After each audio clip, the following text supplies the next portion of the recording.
I appreciate that. Appreciate that, Kurt. Coach Sproul, you told us this week you're a windshield guy, not a rearview mirror.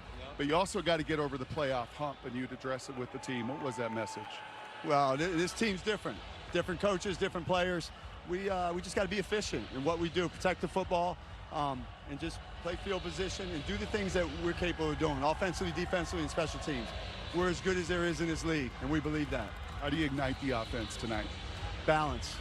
Get the run game going, quick game, get some momentum going, get Louis feeling good, and then take shots when it presents itself. Appreciate it, Coach.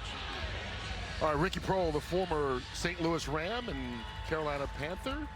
And there's Chris Redmond, who played with Baltimore Ravens in his first year as head coach. He is Louisville through and through, high school, college, and now trying to lead them to the title game in their first year of existence.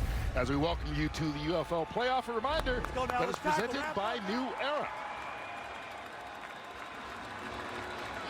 Louisville won the toss, decided to defer, and so the Battlehawks will begin on offense. Luis Perez getting ready to take the field. Just a matter of finding out where he will start. Gary Jennings gets him off to a good start out to the 35-yard line, and that's where we will see Perez, who took over right about mid-season after being traded from Arlington. Well, his experience obviously speaks for itself. He's got a 2-2 record, 255 yards per game. They like to throw the ball quite often, and it's actually a bit of a surprise to me just because of how well they play defense. They've got to minimize mistakes. I mentioned that early in the open. Perez has 6 interceptions. They've thrown as a team, Kurt, 15 interceptions. They have to avoid the big mistake here today. As a team, they've thrown more interceptions than touchdowns on the year. First play from scrimmage, Jarvion Howard gets the carry.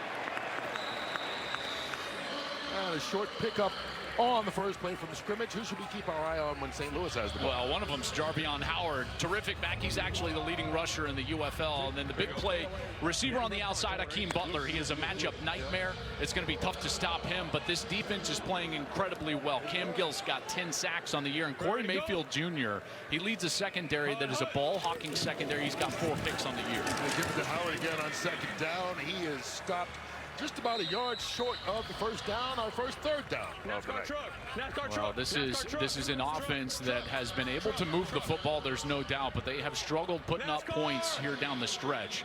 That's something that they're going to need to correct here in this game, and that's a great stop by Louisville on that third down.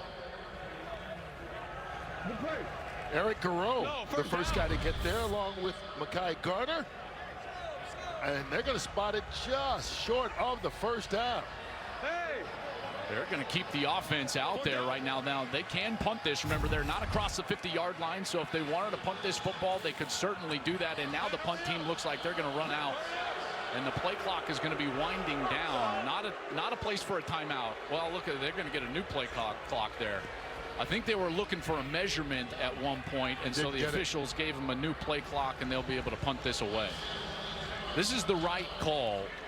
If you're St. Louis and you've got the best defense in the league, the last thing you want to do is put that defense out there with a short field. So Ricky Proehl, good decision early. I'm sure he wanted to go for it, but I think this is the right call.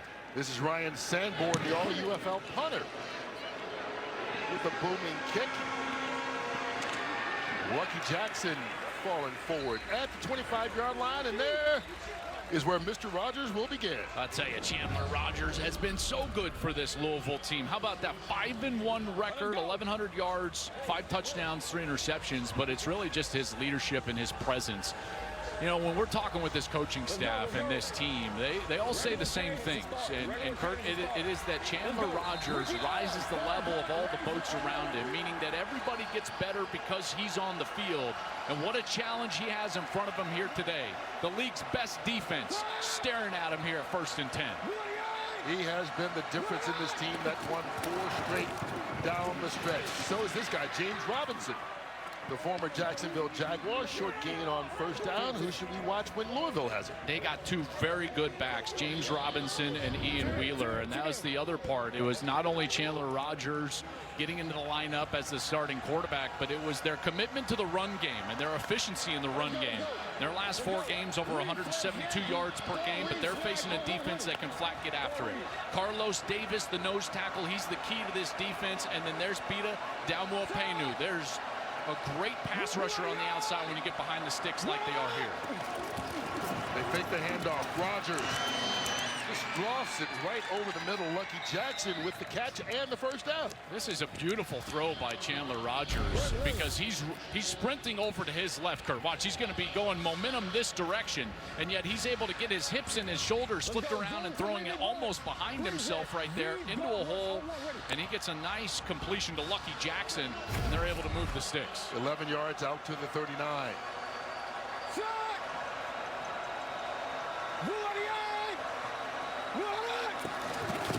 Rogers from the shotgun steps it up, and it is complete just across the 46-yard line. There's Jackson again. I tell you, and Brock, you know as well as anybody, as a quarterback, you know, you can influence the confidence of everybody around you, and that's certainly the case with this Chandler Rogers offense. Yeah, and a much better start here. Remember, these two teams matched up 5 weeks ago, and it was not competitive for this offense. It was really since that game they've had a bounce. They got nothing going the first time in the matchup. Much better rhythm to begin this one. 3 points in that one. They couldn't protect the quarterback. They were 2 of 14 on third down. Gave up 6 sacks, but that's the only loss they've had since Rogers started, and they're going to get off to a great start here. Robinson all the way for the touchdown. Right out of the gates, 53 yards, and Louisville's on the board.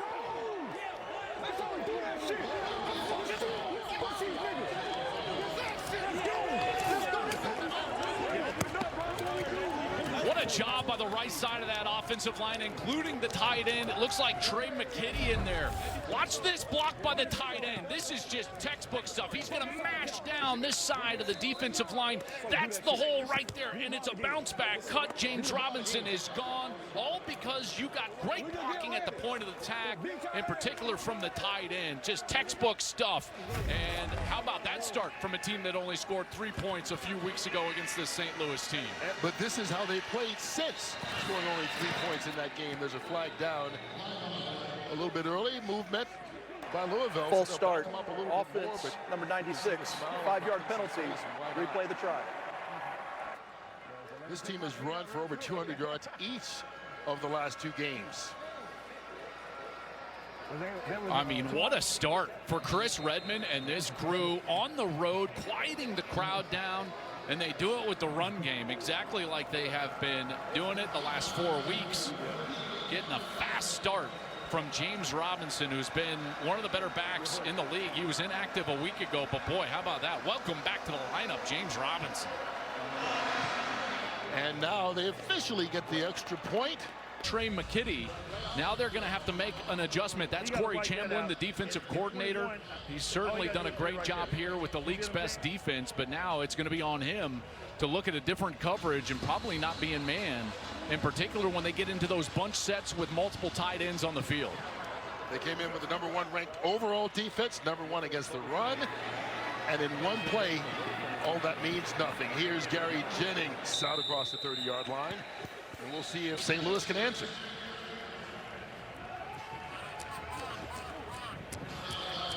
Brock, quite a start for this Louisville team. St. Louis needs to answer. Yeah, and one thing to keep an eye on, boys, is the all UFL center, Mike Panashuk, really good player. Injured a calf in warm-ups. He is out for the game. So Sincere Hainsworth, left guard slides to center. That is a significant blow to that line of scrimmage. Not only all UFL this year, he's been all UFL 3 straight years. So as good a lineman as there is in this league. Ready to go. Perez under pressure. Wisely throws that one out of bounds, incomplete. Jalen Allen was bringing the heat. Well, going back to that center, Mike Panashuk, and Brock, as you know, yes, it's about protection and getting off the line of scrimmage in the run game and everything that goes on with blocking up front. But as a center, you also make all the calls. Yeah. So it's the communication up front that's going to be strained. It's like a catcher in baseball. It just settles everybody else around you, and when without him, you feel the loss. Quick pass.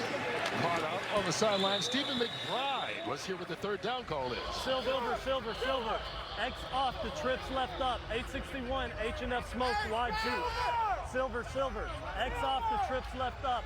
861. H&F smoke wide shoot. X off. Smoke. Go. Butler motioning out of the backfield there. Ready to go.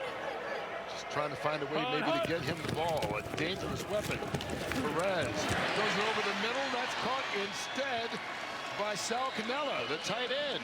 Just his third game back, but he was an all-UFL player last season with the Battlehawks. Well, and they signed him because Tyler Neville, their normal tight end, he got hurt and went to the IR, so they went and got Sal Cannella. That's a beautiful little jerk route right there. He's in man coverage against a linebacker. He gets a little outside move with his shoulders. He gets back to the inside, and Perez stays patient and finds the completion. Hey, look at me. First down right at midfield. Viper, ready to go. Kylan James, his first carry of the game. Dragged down from behind by LaRon Stokes. We're in white, right? Okay, blue. Okay, exit the ace left, Y on, 590D, Z snag. Exit the ace left, Y on, 590D, Z snag. Hey, you're attached, you got the slant. 590.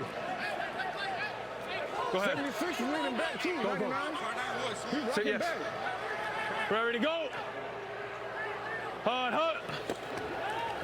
Perez to James out of the backfield. Kind of slithers his way down to the 43-yard line. Here's the third down call from A.J. Smith. White. Sal in at Y. Here we go. 53 flip X bow Y coin. 53 flip X bow Y coin. 53. Check swing. 53. Check swing. Going right now. X bow Y coin. Ready to go. They need the 40. Perez looking across the 40-yard line. It is caught. Cannella with the first down for St. Louis.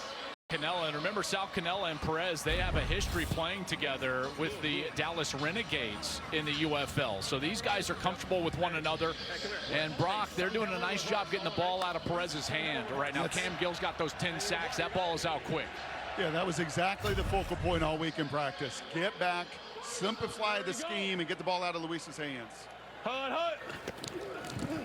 Little trick play.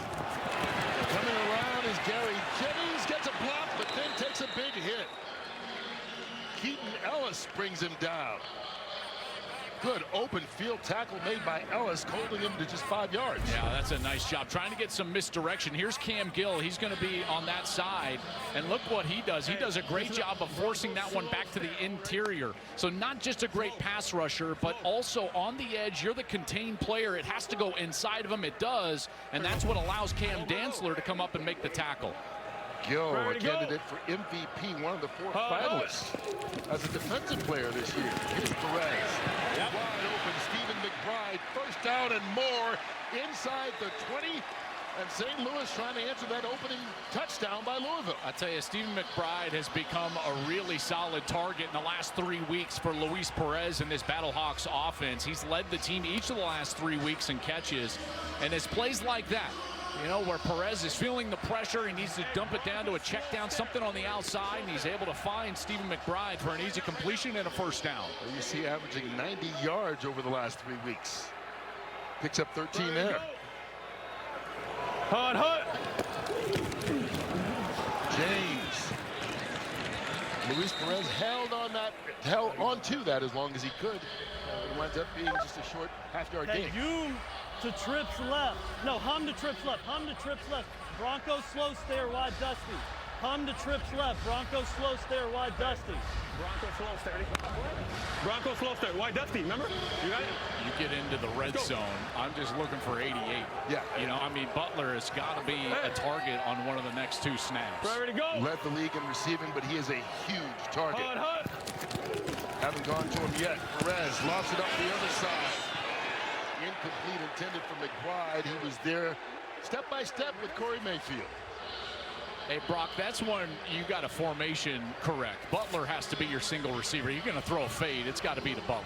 Yeah, I would agree with that. And a little surprised that Canella not on the field for that last snap as well. You get to the red zone, and you know this. It's about matchups, right? You can call your base stuff, get everybody involved, but you get down to the money area into the red zone, your matchup mismakers have got to get the ball. Yeah, that's right. And Canella's going to be bottom of your screen. He's the inside receiver to the slot. There he is right there, part of the quads. And then Butler's up top. Perez looking for Butler. Goes up. Made the catch, but out of bounds. Cam Dantzler there with him. Just forced him to not be able to get his feet in with the pressure. Well, Dantzler does a great job of using that sideline as an extra defender. Watch, he's in sink coverage, so he just sinks right away, and then he just forces Butler over the sideline. But as a quarterback, you've got to throw that one inbounds. Give your guy a chance, in particular when it's Butler. He's 6'6", 245 pounds. You can't lead him out of bounds. That's an error on the throw from Luis Perez. And so Ramiz Ahmed will come on to attempt the 37-yard field goal. And the Battlehawks are now on the board. For Louisville, and they'll come right back on the field. I can't wait to see the adjustments that St. Louis make on that front 7, because that's a great front 7. There was clearly some mistakes up front. You've got to do a better job, in particular on the edge. We'll see if they can do that. Tyler Hudson on the return. And he is stopped at the 35-yard line. All right, take a look at Louisville and all the points scored in the game since Rodgers took over. They scored 30 or more in every game except that one against St. Louis in week 3 when they had only 3 points. I hope you bought the tip, because their stock has been moving since then. Buy low, sell high. I got to tell you, this is, you know, the old adage, any sport, play your best at this time of year in the playoffs. And I think, listen, it's hard to argue. I know DC won the other side, and they're going to be in the United Bowl, but I don't know of a team that's played better in the last few weeks than this Louisville Kings team. And the winner of this game will play DC in DC for the United Bowl championship next week. Bouncing off tacklers is Tariq Black. Big gain on first down, and Louisville picking up right where they left off on the opening drive. Look at the confusion. You've got this motion going across. It's going to draw several Battlehawks over, and Brock right now, they can't communicate on that side of the ball. This Battlehawks team, they are confused on defense. And don't you just love the tempo the Louisville's playing with as well? Just on the road, hostile environment, take it right to them. 19 yards on that play. And a handoff. Ian Wheeler, pardon me. Short 1-yard gain. You know, as a play caller, Brock, as you know, it can be so easy to fall into the trap of saying, oh, there's going to be crowd noise, it's going to be tough on the road. Let's get into static formations and let's make things operationally easy for our quarterback. But the really good play callers know that you've got to put pressure on the defense by being exotic. That's what they're doing right now. And trusting, right? Really trusting this quarterback who's gotten this offense going.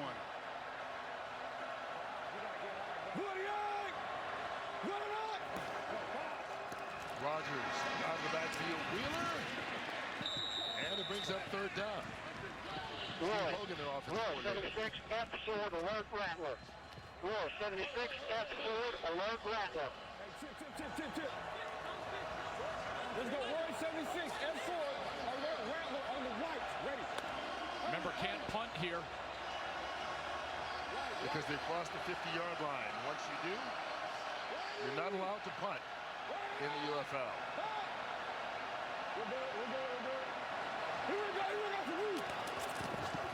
Four-man rush. Rodgers. Isaiah Winstead. A little confusion there, I think. but they're right at that 42-yard line, and you know what that means, boys. It's 4-point field goal attempt time. Here we go with the best kicker in the UFL. Louisville is attempting a 4-point field goal. Tanner Brown. He is 25 of 28, long of 60. He is terrific. So he's made one worth 4 points this year. He'll try and do a second one. The all-UFL kicker, most field goals made in the league this year from 60 yards out. Worth 4 points, and that's easy. The leg. Done a great job of putting several kickers into the National Football League, and Tanner Brown has a chance to be the next one after kicking that 60-yard field goal here in his playoff game as Gary Jennings brings it back for St. Louis. I gotta say, guys, last week I might have been a little unfair against the kickers, including the punter who's holding right now, Mac Brown. This is incredible, right? When you got a weapon like Tanner Brown, Mac Brown has also been great as a punter. He had that great tackle last week.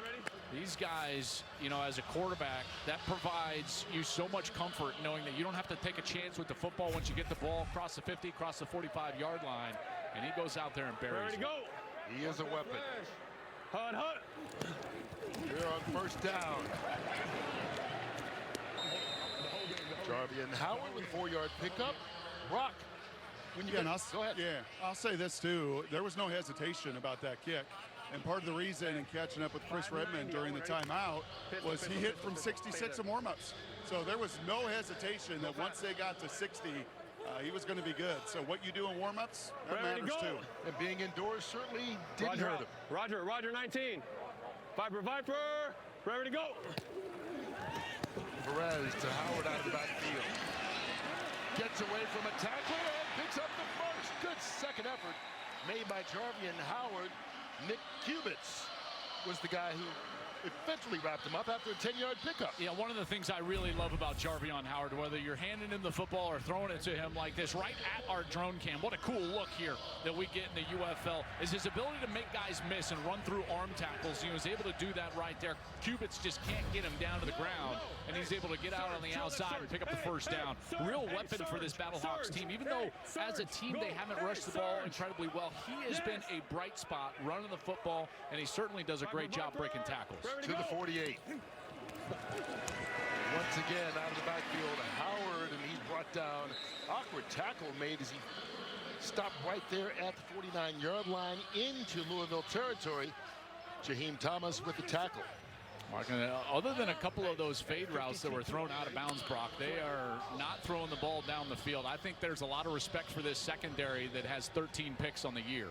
Yeah, and too many interceptions by Luis and the Battlehawks. Ready to go.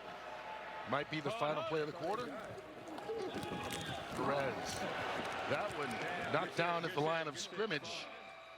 And it will be a rematch if Louisville can hang on, but right now we got a long way to go. First play of the second quarter. Here's Luis Perez being flushed out. Throws that one along the sideline and dancing and just hanging on. Frank Darby makes the catch. Well, they wanted to go to Butler there, but now across the 50-yard line, they can't punt. Probably just outside of field goal range based on what we saw in warm-ups, Brock. And here they're going to have to go for it on fourth down. And they're trying to move Akeem around, right? He's in that 3 spot in that slot again. Akeem Butler, number 88. Yep. Hut.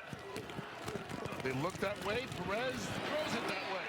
But it's McBride making the catch and the run afterwards. Down to the 25. They needed 3. They get a lot more than that. Give them 20. Well, how about the pressure he faced in the pocket? And he's able to just stand in there. He wants Akeem right here, but you can see the defense. They're all going to fly towards Akeem Butler. And now he's going to get the route right behind him, and he's got all that traffic, and he's able to just get the ball away before he gets hit.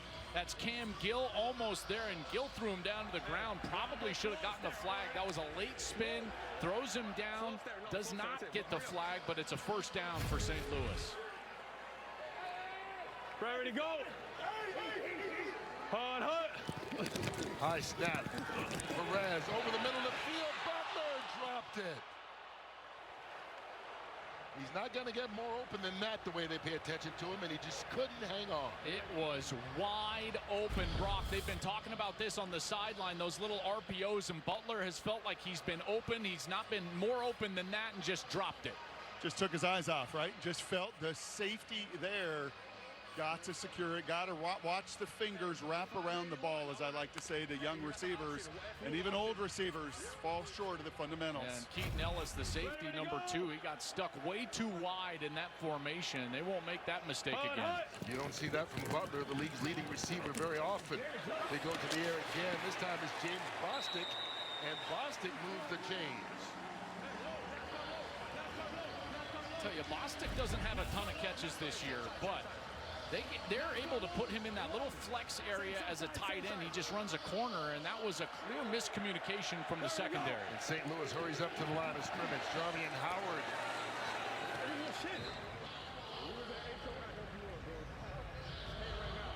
Defensive coordinator for Louisville, Jamie Sharper, the former Baltimore Raven. Able, money, single. Just single. All we're doing is single. Able, money, single. St. Louis has done a great job of moving Butler around, to Brock's point.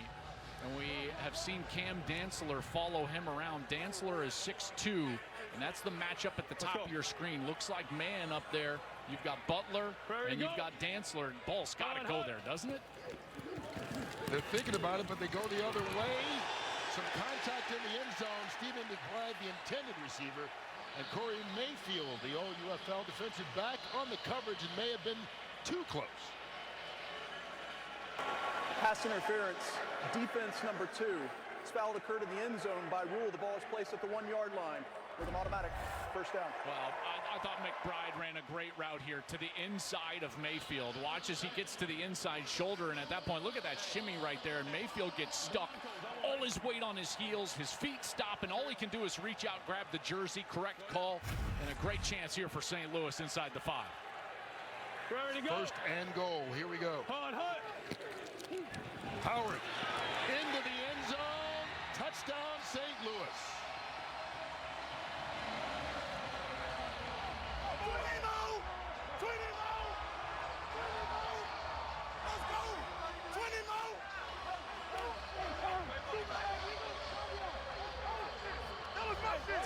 Well, even after the Butler drop, they're able to get the ball in the end zone. Great job taking advantage of that penalty. And there's Howard and that power I was telling you about. At contact, he's able to get himself into the end zone. And here down 2, and they're going to actually take the extra point. Thought they would go for 2 here in an 11-9 game, but they'll go for 1 here and try to kick it. Maybe thinking a lot of times left to play. Ramiz, man. Come on, give me a flag. Ahmed on to kick it. And he gets the extra point to the quarterback. They started 0-3 under Jason Bean, switched to Chandler Rogers. Here's Tyler Hudson bringing it out for Rogers, who started about the 25. And you saw the big hit that Rogers took there, and that was just in his first start as a quarterback. Teams can go 2 ways when that happens, and you made a change at quarterback. You're not winning. You're not doing well. This team responded. Well, as a quarterback, you've got to understand that you set the bar of expectation, and when you respond like that to an adverse situation, you bounce right back up. He came out through a touchdown pass. Everybody else around you is going to get a level of energy and hope, knowing that no matter what happens on the football field, your quarterback is going to be right there facing adversity, bouncing back. And that level of expectation has resonated with this group, along with some switching up on the offensive line, and they have responded in a huge way. Here's James Robinson, who had that 53-yard touchdown run on the opening drive.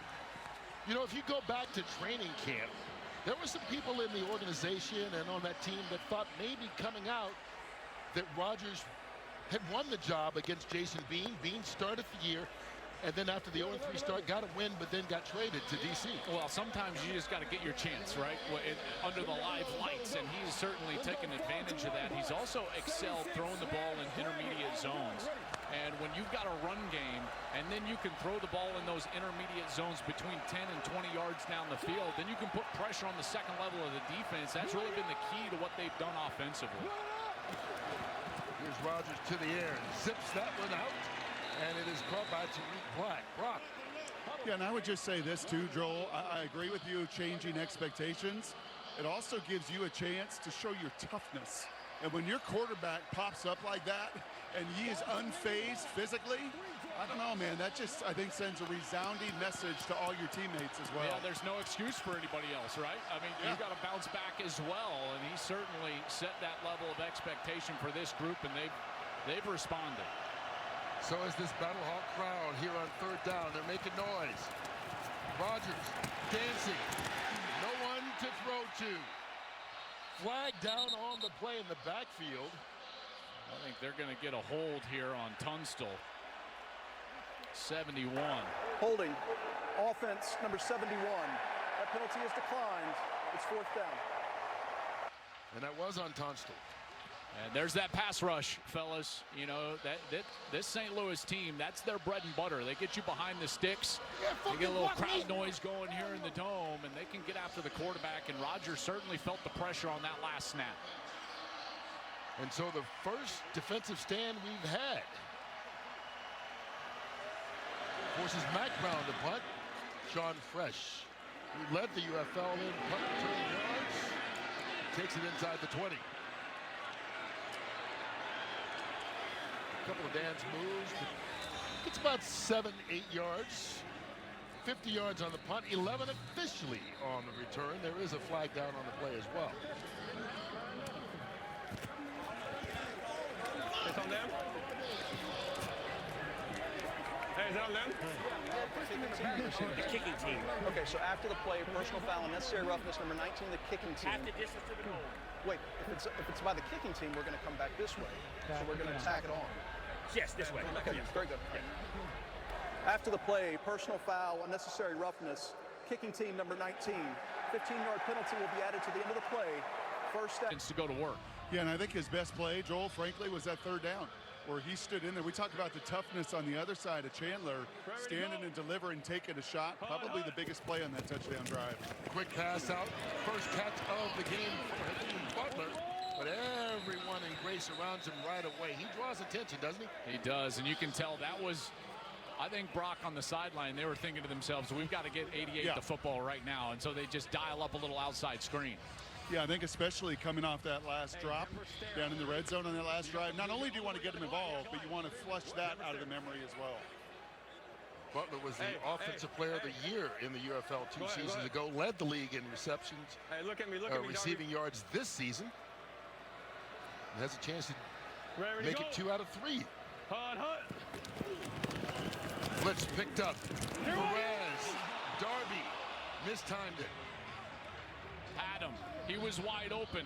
Darby can't believe it. Now, to Perez's defense, he has got Louisville Kings all over him in the backfield. But watch Darby, another breakdown in coverage right here. Great move on the double, and then the ball is thrown way too far outside. Another one, third time he's thrown it outside, but that was the pressure coming from the outside. Again, Cam Gill just a half step away from Perez before he lets go of the ball, and there's the frustration from Darby knowing that he's got a touchdown if that's thrown to the inside. Ready to go. Instead, it's 3rd and 8. Whistles blow before the snap. Got a late snap. Ball start. Offense number 72. 5-yard penalty. 3rd down. That's on Spencer Rolland. Well, this offensive line, they're certainly having to pay attention to Cam Gill. What a year he's had. He's one of the 4 finalists for the MVP of the entire league as the defensive end. 10 sacks in the regular season. That's a UFL record. And you can tell he's already been, 2-3 times half step away from Perez before he let go of the football. And remember, St. Louis playing without their all-UFL center, Mike Panashuk, who went out early with an injury. Here's Perez along the sideline. McBride, another catch. And McBride going to pick up the first down. They needed 13. He got 14. Yeah, great job on the outside for this offensive line of taking care of the pass rusher. That's a beautiful job by Garage on the left tackle spot, and it allows Perez time to come out and find a completion, and there's McBride again. He's been the leading receiver each of the last 3 weeks. Perez has a special connection with Stephen McBride. That's already his 4th of the night. Here's James on the carry. She'll pick up maybe a yard. And the other thing to keep in mind, now that they have crossed the 50, they can't punt. That's right. And Brock, I think if I'm looking at St. Louis offensively, and you're over there on that sideline right now, you know, when they've got Butler in the slot, I feel like that's when they've been most effective, and they've been really disrupting the coverage structure for Louisville. Yeah, and I think that's freeing up the McBrides and the Canellas in one-on-one situations, and Akeem's got to realize that as much as he wants the ball, he's influencing the game with his impact. Perez brings it down, throws it too high for James out of the backfield. Third down. All right, we're in two down territory. We're in two down territory. Okay. Give me, hey, X switch, Ocean 11. X switch, Ocean 11. Is Jarvion in? Jarvion, go. Jarvion's coming in. Come out here and signal for me, Brad. Some personnel issues right now for St. Louis. Hey, 50. Wanted to get Jarvion Howard 50. and Kylan James in 50, instead of the backfield. Hey. Viper. Fourth and long, NASCAR. Smart timeout. Yeah, they just decide we're confused. Timeout. Let's settle St. down Louis, here. they're first. 30 seconds. Yeah, it was 50. Yeah, that's why I called If 50. we call X switch, really show it. Right, really show it. We're good, boys. That you might have to wrap if your guy falls off on the 6-7. These pumps? Yes, fuck yeah. Hold on, wait yes. Go. There's left pass, right? Hey, what do you want? White. Yeah, wait, 0. Trey left, flex, 53, wide choice. Here we go. Trey left, flex, 53, wide choice, H levels, F tack. White. Hey, flip, F tack over here. Yes, flip 53, F tack. Here we go. Don't give him none. Ready to go. Hut. Perez. Too high for James again out of the backfield. And it'll bring up fourth down. Yeah, this is outside of their range. They're going to have to go for this. We got to go. Stay in. Ramiz Ahmed's long this year's 46, and you heard the play caller A.J. Smith saying before third down, this is two-play territory, so they knew they were not going to kick it.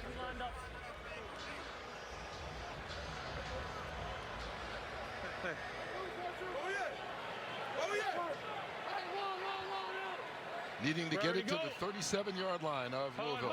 Fast check.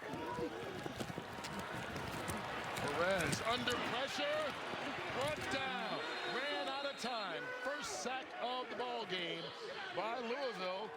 LaRon Stokes and Cam Gill, who led the league. Well, what they've got great players on the interior with Carlos Davis. They've got hard edges with Pita Damuapenu and Travis Feeney. That makes it really tough on any offense. They're on first down, pressure coming, and they get their first sack of the day. Levante Bentley and Michael Ojemadia. Well, you talk about getting after the quarterback. Look at them. They're all getting after Chandler Rogers in the backfield. He's got nowhere to go with this football. They're trying to get a little bit of a choice route down the field and just develops way too slowly. And you can see the pressure get home. That ball needs to get out. He's hot right there, Brock. You don't have enough protecting you. That ball needs to get out of his hand much quicker. Yeah, that looked like pump block defense. 7-yard loss on the sack. Little end around, run by Tariq Black. Tripped up and falls forward to the 45. Jordan Mosley with the stop in the open field. Boy, that's a great stop from Mosley, because if he's able to just skirt that one tackle, you're going to see the misdirection. They've got the fast flow. You see all that blue coming out that way, and then all the way from the free safety position, Jordan Mosley comes up, makes a great tackle at the legs of Tariq Black. That brings up 3rd and 8.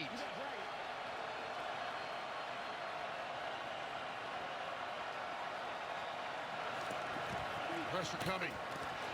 Rogers going up top, incomplete, intended for Zach Davidson. Jordan Mosley there on the coverage. I'll tell you, that's a good ball.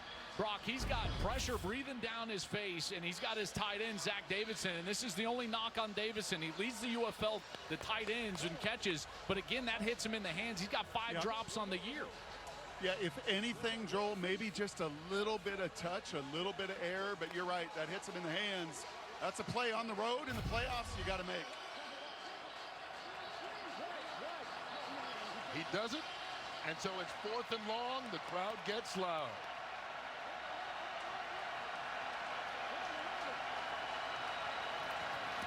Low snap. Rodgers, nowhere to go. Travis Feeney shut him down, and this St. Louis defense answers the call. Corey Chamblin, of knowing who he's got personnel-wise, understanding that Carlos Davis, he's going to cross the face of that guard, and now James Tunstall, the guard, he's got to take him, and that's why Feeney was wide open on that rush. And that felt like a big stop for momentum for this St. Louis defense. Kylan, pardon me, that's Latulis. Here on first down, just a short gain of a yard. Brock. Yeah, and you know what I love about that, Kurt? Joel was just highlighting your ability to finish that stunt, but you told me it's the big boys in front of you. Oh, man, when you got the big boys that they got to rely on and they got to focus on, leaves free gaps for you. You know, the big boys are pressing in that pocket, leaves tight edges, able to slip in there and go get it. Does it, in some weird way, help to get punched in the face like you all did on that opening drive? Oh, yeah. I mean, 100%, man, wakes you up. You know, you think we were sleeping a little bit, but that woke us back up. We back at it. Appreciate it. 2025 Man of the Year in the UFL, too. And go Dogs always. All right, that's Travis Feeney. Sal Canelo with the catch. He stopped just short of the first down. I thought we were going to get a go Dogs from Brock there. Yeah, I was waiting for it. I know, right? Brock, I mean, come on. No. I'm a pro. That's some UW love. Let's go. I was waiting for it. By the way, Brock's youngest daughter, Maisie, going to star on UW's basketball team next year. So excited for that one, Brock. The tradition continues here. Big stop on 3rd down, brings up another 4th. Cam Gill with the stop. 4th and 1, Joel. 4th and 1. Okay, yeah, focus. So 4th and 1 here. Listen, I think that you've got to have Jarvion Howard on the field. He's so physical in these types of situations, and he's in the backfield with Luis Perez. Perez is not going to hurt you with his legs. I think that they would just run this one. No, now he's going to come back into the backfield. It's got to go to Howard, doesn't it? He's lined up. Hut. He may have gotten the defense to jump offside. Do you have NZI? Josiah Bronson moved early. Neutral zone infraction, defense number 91. That 5-yard penalty results in a first down. Brock, that's experience from your quarterback right there. Yeah, I like that. I like the little motion, right, to see early what kind of front they were going to be in, and they were bailing out of it. So you not only have the motion tell, you then do the hard count, and you trust. Even with the new center, you've got to trust people in playoff games in big moments. Well, that trust got them a first down. Hut. Now it's Howard. To face the defending champion, DC Defenders. Jarvion Howard out of the backfield with room. First down and plenty more. Well, now Louisville gets caught in man coverage, and you get back out of the backfield. You get nobody out of that second level to cover up Jarvion Howard. Beautiful pick on the inside. You can tell Cubits just can't follow him out, and it's an easy completion for a first down. 17 yards to the 12-yard line.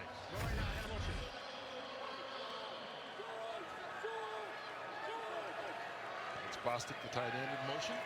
Ready to go. Hut. Perez directing traffic, and he finds Blake Johnson, who dives for the score. Where's he at?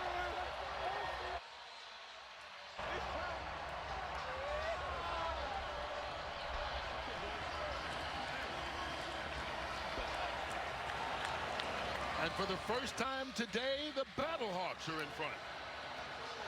What Perez did such a good job on the move to his right, keeping his eyes downfield. And as Louisville flowed over the top, he was able to find Blake Jackson in the hole of the defense.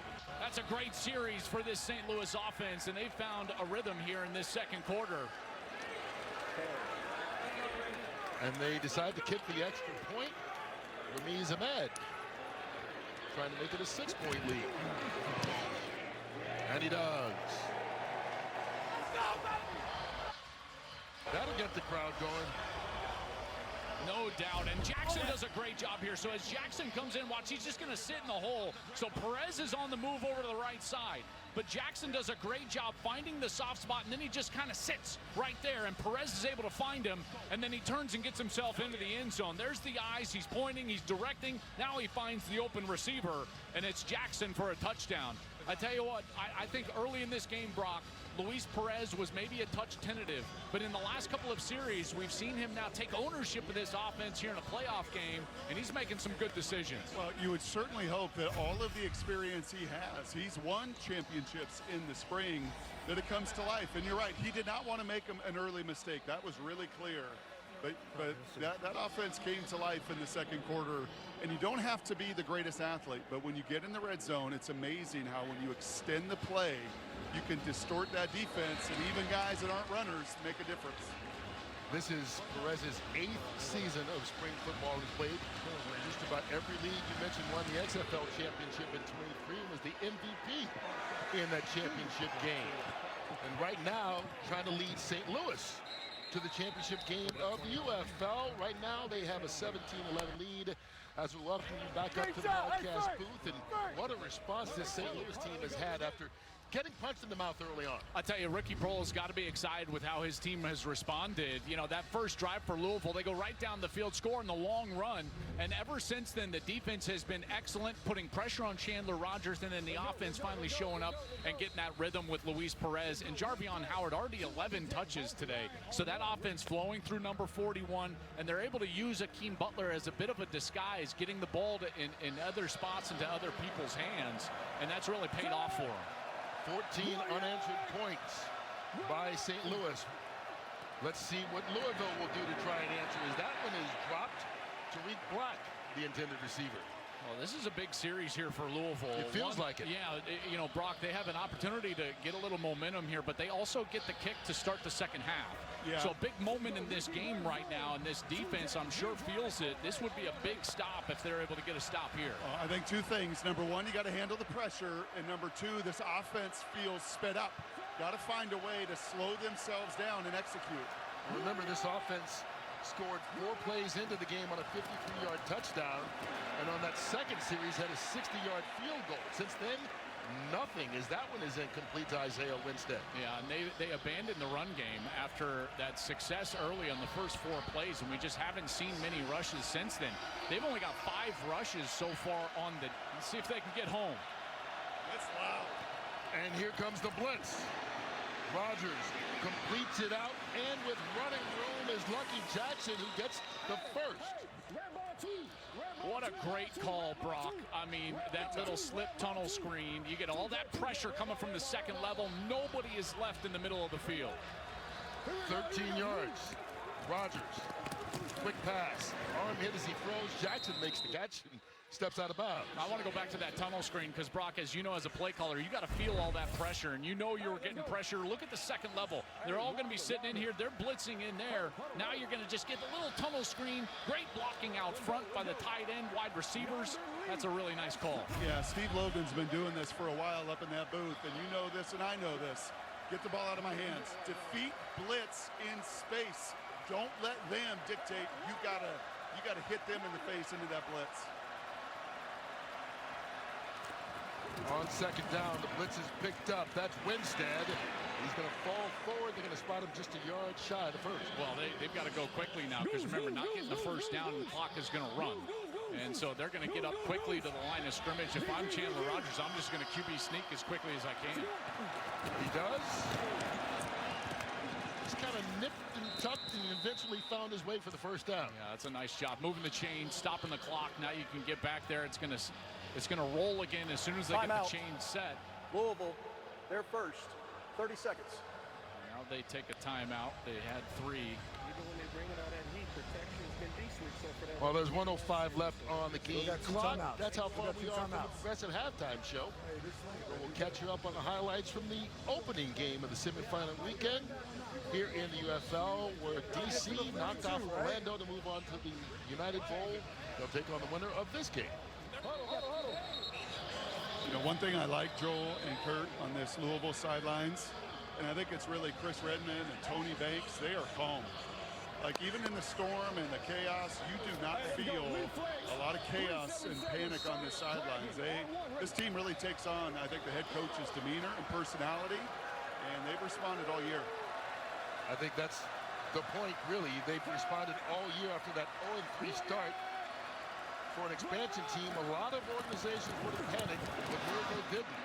And they come into the playoffs riding a 4-game win streak as Tariq Black makes that catch on first down. A really good throw there from Chandler Rogers, and they're getting a lot of heat. This is 0 blitz after 0 blitz, meaning nobody back, a lot of pressure. Now they'll finally have 2 safeties back defensively. Rogers over the middle, got a man, his tight end, Trey McKitty.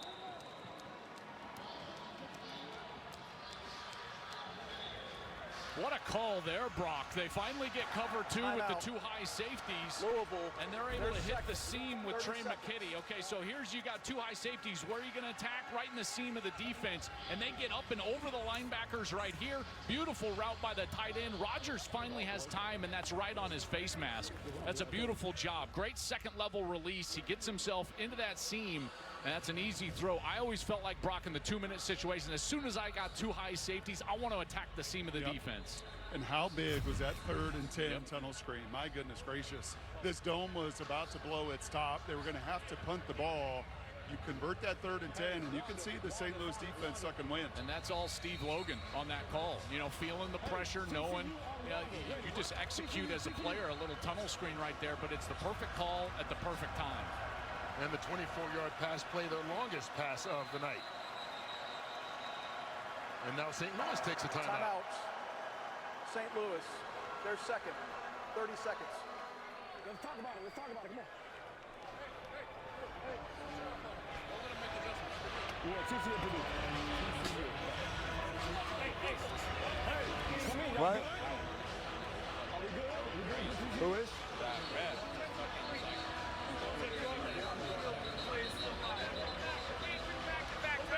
I know that.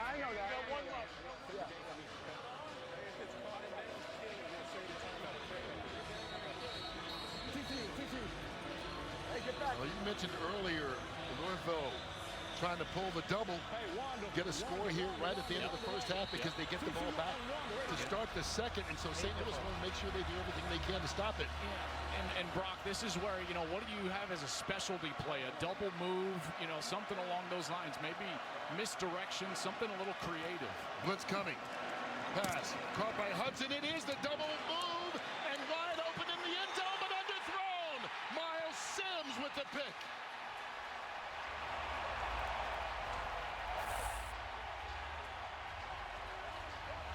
Hudson trying to throw it to Tariq Black and couldn't get enough on it. There was just enough pressure on Hudson out there on the outside. He couldn't get everything on the ball because Tariq Black was wide open. They try to get the double pass. Here's the ball to the outside, and here, just enough, and he's throwing it off his back foot. But how about the reaction from Sims? What an incredible reaction. Sims is able to, look at him. He's beat right here, and now he takes off towards the end zone and one-hands it. There is a flag on the field after the ruling play. on the field is an interception that results in a touchback after the play. Personal foul, unnecessary roughness. St. Louis, number 95. The penalty is half the distance to the goal. First down, St. Louis. That's on Taylor Stallworth, but the interception still counts. Boy, and I know Brock, they went with the creative call there, and now they've got to be just kicking themselves because they had such a good rhythm going offensively. And they had it. I mean, that's one of those that you hold, right? You hold, and it's the exact call you want. Steve Logan up in the booth saying, touchdown. We got a touchdown. He's 10 yards behind the defense, and you just can't finish the play. I think it was that little adjustment he made, as you know, and a wide receiver would never know this, but you take that little extra adjustment as a quarterback, or you're throwing the football down the field, it's always going to be short. St. Louis will just take a knee here and go into half with a 17-11 lead, but man, that small adjustment, ball comes up short. But what a play by Miles Sims. Being down 11-3 early on, they touch it for the first time here in the second half, starting at their own 25. Go. Ready to go. Hut. And the handoff taken by Latulis. 3 yards on the pickup. Well, Brock, you think about the way this offense adjusted early in this game. Clearly they want to get the ball to Butler, but the defense has been really good against Butler, and so other guys have stepped up. And now all of a sudden the primary guys are Canellis on the outside, McBride on the outside, Jarvion Howard. Those guys have stepped up and had a big day. First pass of the second half, and that's out to Butler. So they get him involved early here in this third quarter to try and see if they can't get the league's leading receiver going. This time he picks up 16. You know, when he's singled up like this, it's man coverage, and this is just a really tall task. Tim Dantzler out there, he's been in man coverage for most of the day against Butler. He's generally had some help. And Cam Gill, their great pass rusher with 10 sacks on the year, just cannot quite get home. I tell you, Richard Garage has done a great job over there at left tackle. You know, he's one of those unsung MVPs so far of the day in these last few series for St. Louis, keeping that pressure off of Perez. With a reconfigured offensive line here after losing their center early on, as Latulis is brought down. Josiah Bryson with the tackle after a 4-yard gain. I've been so impressed, Brock, with this offensive line without Mike Panashuk. You reported injured in pregame warm-ups, and Sincere Hainsworth has jumped in there and done a really nice job at center. Yeah, in this inside zone, they have been sticky with it, and it's really set up some of that RPO.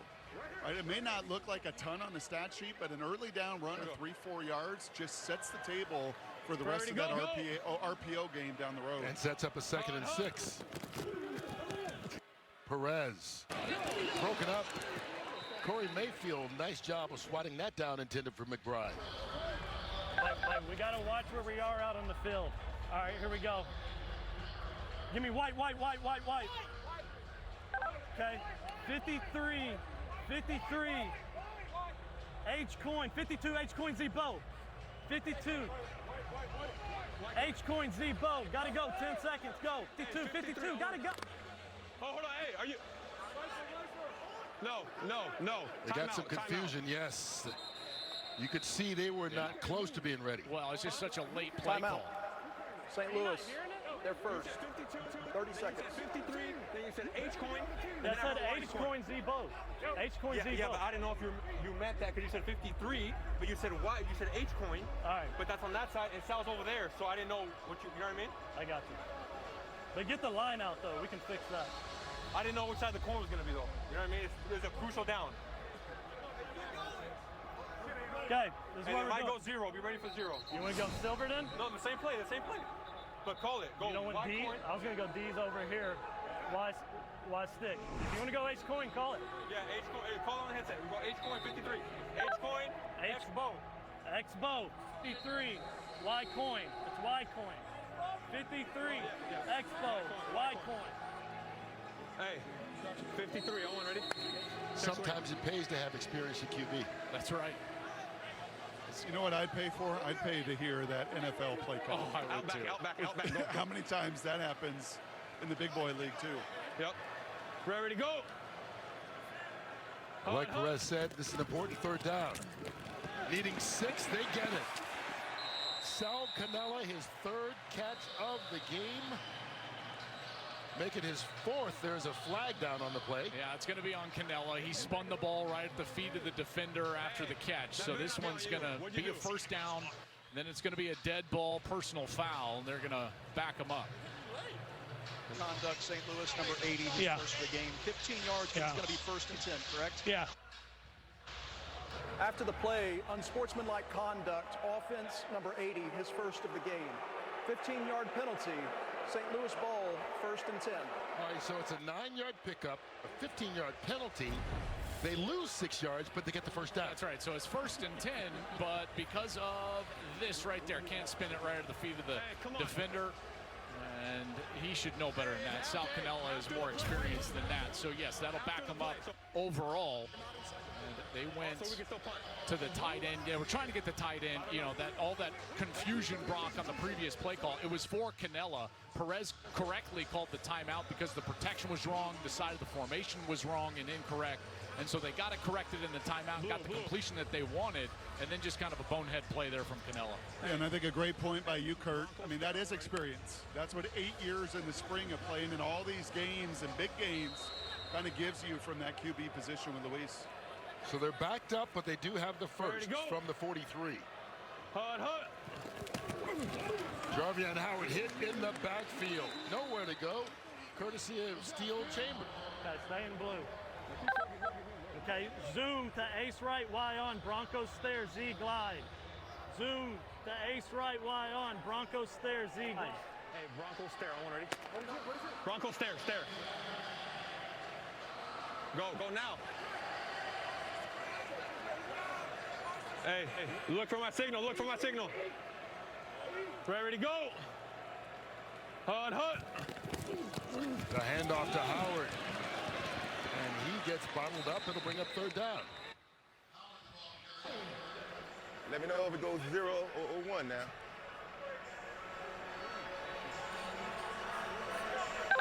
Just don't show it. Blitz auto, single, alert smoke. Blitz auto, single, alert smoke. No, just right up. So just right Brock, up. they're No, gonna, just right up. Yep. They're coming. They're coming here. 860, I want ready. And trying to disguise it, right? Let's go. And keep in mind before the penalty. Guys, remember, they crossed the 50 before the penalty. I think you were about to say they cannot punt on this series. And so it almost picked off. The averted disaster. Cameron Dantzler had it right in his bucket. Oh, Brock, he was going to run right past you. You're sitting over there on the 30, and Dantzler reads it perfect. Great burst on that ball, and he just can't secure it. He's gone. He is absolutely gone. He hits his head on the pylon. They are coming out to punt. They're coming out to punt, but they're not allowed to. I don't believe that they should be allowed to. That series crossed the 50, and then a penalty moved them back beyond the 50. But the officials are letting it go. We're going to have to get an explanation from Dean Blandino on this one. I get the only explanation would be that it was a first down. Dean, can you explain that? Yeah, so remember, the ball did cross the 50, but it wasn't made ready for play yet. The penalty against Canella moved it back. Ball was not made ready for play, so technically they didn't cross the 50. Dean, technicalities. Sounds like Dean's got his boys back. That's what it sounds like. What are we doing? For that really long run for a touchdown, this St. Louis defense has given up nearly nothing tonight. They gave up 74 yards and a touchdown on the opening drive, a total of 86 cents. They'll get added to on this play is Ian Wheeler takes it all the way out across the 30. Nice 20-yard pickup. Well, and they get back to the run game finally, and they do it, Brock, with two tight ends on the field. I think that's the key, is the personnel grouping. They need those big bodies on the field to run it better. Yeah, I would agree with you. Watch an injury here. Now Louisville loses an offensive lineman, 75, Thomas, off the field.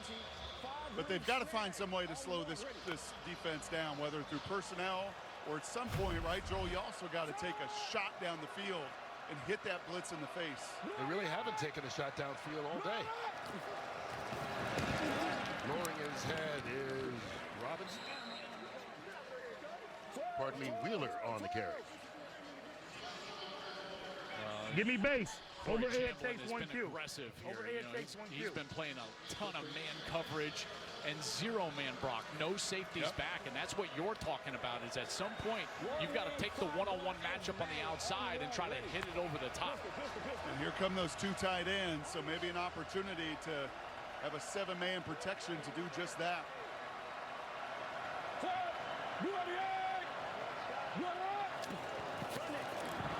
hand it off again. Wheeler. It'll bring up third down. You can tell what the emphasis was on the sideline before this series. Eight Hippo, Tallahassee. 8 Hippos. It was all about the run game. Remember, in the 4-game win streak they had coming in, they've been running the football over 30 times per game for 170 yards, this Louisville team. They're trying to get back to that, but I don't think you can do that here. Brock, not on 3rd and 4. This is going to be a Rodgers down right here. Someone's got to make a play on the outside. And this crowd is electric. Defense showing blitz. They come. Rodgers gets it out. Isaiah Winstead move after the catch. And there he goes down the sideline. Will they catch him? Stripped up just inside the 15 by Taylor Hawkins, who saves the touchdown. But a big play of 54 yards. And great recognition, first by Isaiah Winstead to cut off his route.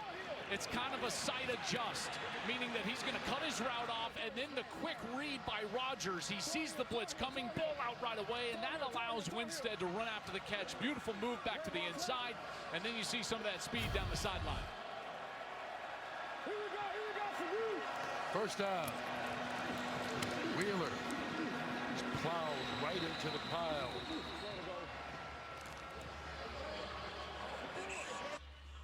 Boy, you just get the sense of how important this series is right here. Not settling for a field goal with how well this defense has been playing the few times now that Louisville has been down here in scoring range. They had the long touchdown. They got inside the 20. They tried to throw that double pass. It was intercepted.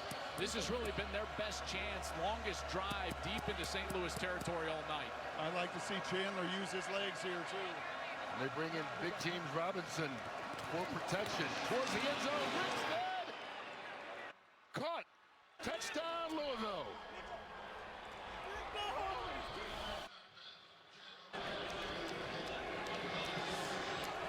This is A++ ball placement right here from Chandler Rogers. Here's the route. Isaiah Winstead, after that big third down conversion, he wins on the outside, and that ball is driven on the back of his helmet, and he just falls out of it. It's a back shoulder, but from the slot.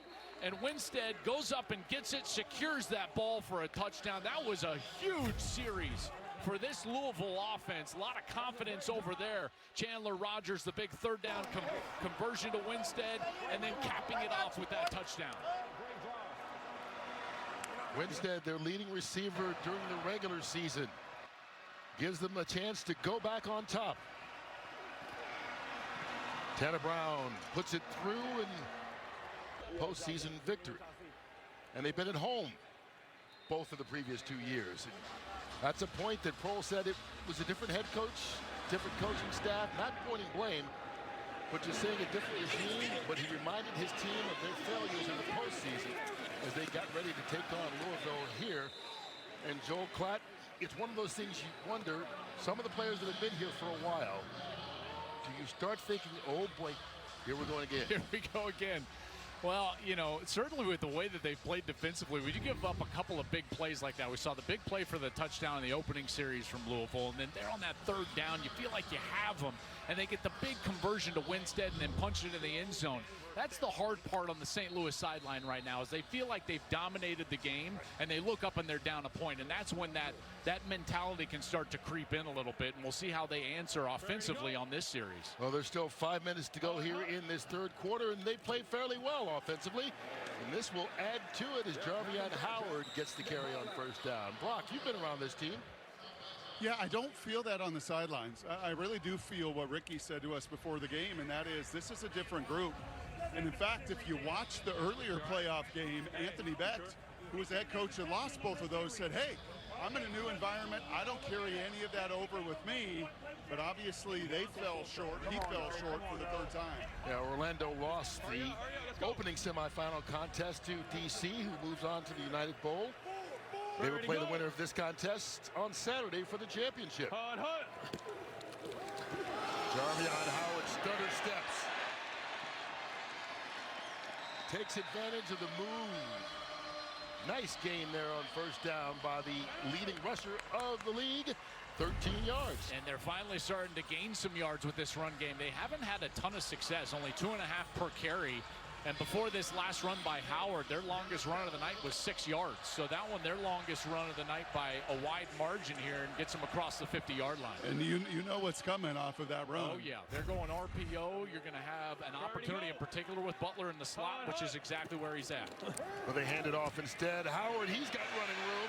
Right up the middle, still going. Second, third, fourth effort as he spun free, broke tackles, and picked up 20. And Brock, I talked earlier in the game about how physical he runs through arm tackles, and you're starting to see that. As Louisville's defense has fatigued a bit, he is starting to really pick up steam. Yeah, just getting stronger as the game goes on, and if they're going to keep those two safeties back to protect against the big play, you should see effective run like No this. doubt. If you get these safeties back like this, you've got to keep running the football. Kylan James giving him a breather. James spins his way out to the 20, flag down on the play as well. Who's that on? Who's that on? Negative. It's a personal foul, face mask. Oh, you face mask him? What team? 15 from the previous spot. Offense. 15 from the previous spot. Personal foul, face mask, offense, number 75. 15-yard penalty, first down. It's going to be on Javian Cohen, pardon me, backing him up. Cohen had to be inserted into that lineup, guys, because of the Panashuk injury. So Hainsworth had to move inside. There's 75, kind of top of your screen. You can see his hands go upstairs a little bit early. And then you can see right there on the right side, there's the helmet grab. And a good call by the officials, and they're backed way up. Backs him all the way up to the 39. Hut. Latulis out of the backfield. Nowhere to go. Good open field tackle made by Cam Dantzler. And Brock, this is when, if I was a play caller, I would get in my quarterback's headset and say, hey, don't take a chance here, because you can get in that mode as a QB where you've got to force it. But remember, this is a secondary with 13 picks on the year. Yeah, and again, that's where Luis, with all of his experience, has got to understand that decision making, and I think he does. Been better today protecting the football, and he's got to be at his best in the final 17 minutes. You're really playing these next 2 snaps for a field goal. Hut. Pressure. Howard. And Howard picks up 4 yards. Third down call. What a play by Kubitz. Brock, he was being Silver. That was incredible. Silver. Trips right up. You got to get in the field goal range. 860 D's, H corner. 860 D's, H corner. He cannot take a sack. It would be about a 55-yard attempt right now, which is 9 yards longer than their kicker Ahmed has made all season long. So they need to pick up some yards. Hut. Empty backfield. They do. Bostic. And he won't get enough for the first down, but it makes the field goal attempt a little bit more manageable. Well, I know that's frustrating offensively, but Brock, that's exactly what they needed to do, right? I mean, the chances of converting a first down there are so low. So what you've got to do is play for the 3. They've done that. Now you need to execute the kick. But that is back-to-back drives where you saw 2 15-yard penalties really decimate the drive. That's right. Canella on the last series, and then there that face mask by Cohen. And so it'll set up a 45-yard attempt from Ahmed. Come on, Money Means. As we said earlier, his long for the season has been 46. Come on, baby. Yes. Let's go. No problem with that one. Right now, it's been a good one. 20-18, St. Louis on top. And Louisville getting a chance to try and answer. Oh, he dropped it. Did you see that bounce? Oh, my Tyler Hudson. goodness. Did you see that? Fortuitous, I think, is the word. Holy cow. As he was hurdling, this ball came out. Right there. Look at this. Ball is on the ground. It hops right into his hands, and he's able to take it out of bounds. That is an incredible bounce for the Kings. Good fortune on that play. Will it lead to some more here on this drive?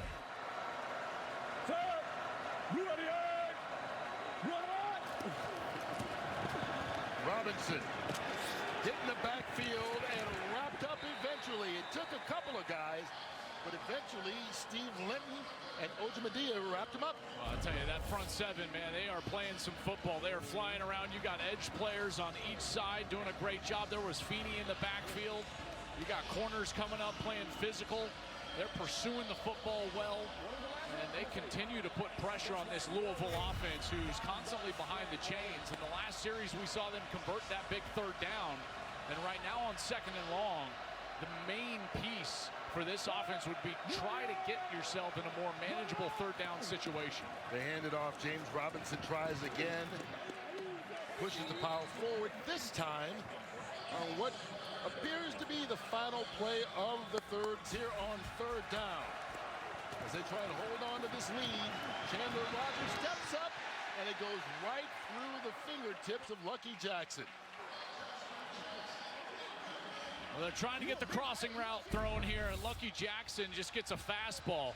He's got a little bit of space, but they end up coming across the middle. If he catches that, he's going to have a chance to turn up and at least make a dive for that first down marker. But as a quarterback, you got to put that out in front with just a little bit of touch and not give him the fastball on the back shoulder. Sean Fresh back deep. Survey.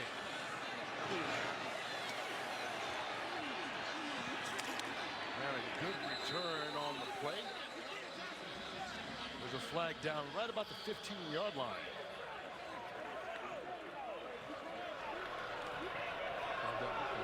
All right, so number 9, and we're going half the distance from the spot of the foul. So full 10 if we're going from the 20 to the 10. Number 9. During the return, illegal block in the back, receiving team number 9. 10-yard penalty, first down. Trey Dean called for the illegal block.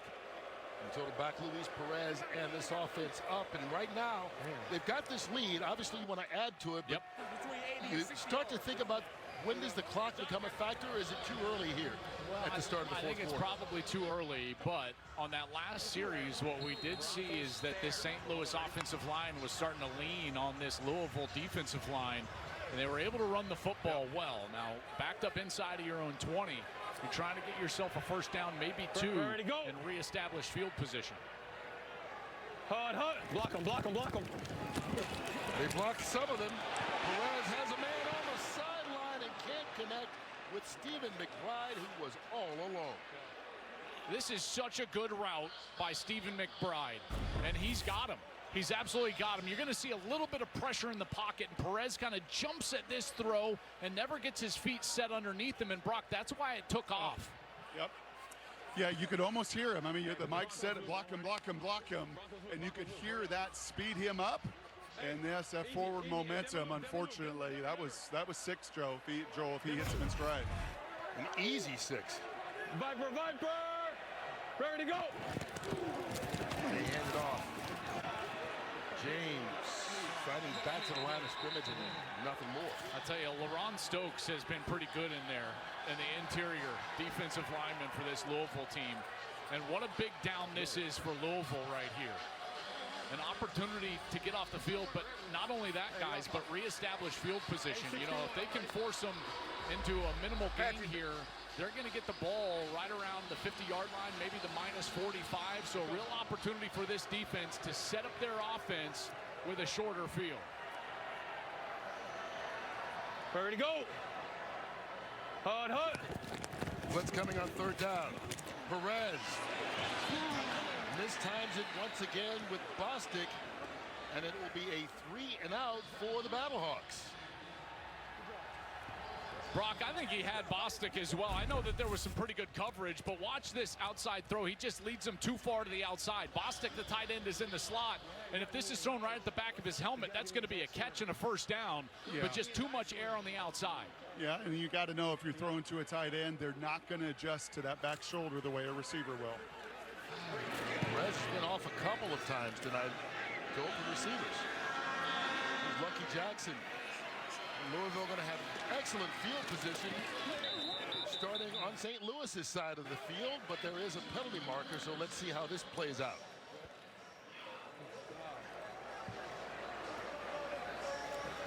Right, so during the return, holding receiving team number 10, 10-yard penalty from the spot, and we're going to timeout. During the return, holding receiving team number 10, 10-yard penalty from the spot of the foul.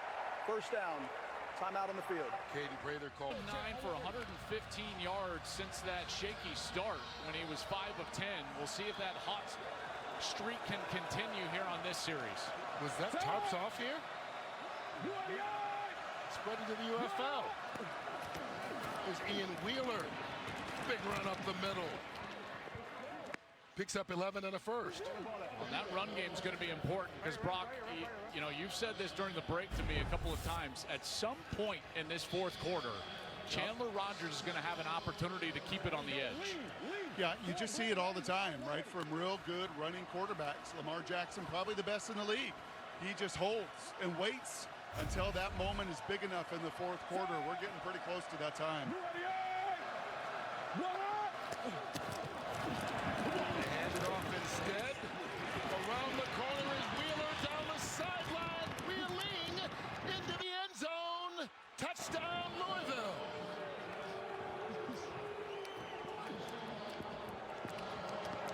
Their third play over 50 yards tonight. That one, 51. I mean, this is a great run. There's no doubt. And the offensive line does a great job. But Tariq Black, the wide receiver, makes the entire play. Watch this block he's going to throw on the safety. This makes the play right there. Bang! He cracks back. Corner's out of position. Now it's just a foot race on the outside. A one-on-one. He beats him to the outside. And a huge play down the sideline. What a block from Tariq Black, the wide receiver. Opens it up for the touchdown.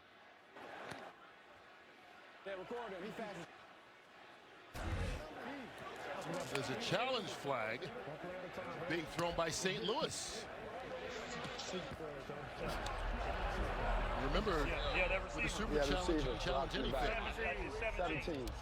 They're trying to challenge that block that I just showed right there as a crackback. I think that the hard part here is that Mosley, the safety, he's in front of him and coming down. Well, it's 17.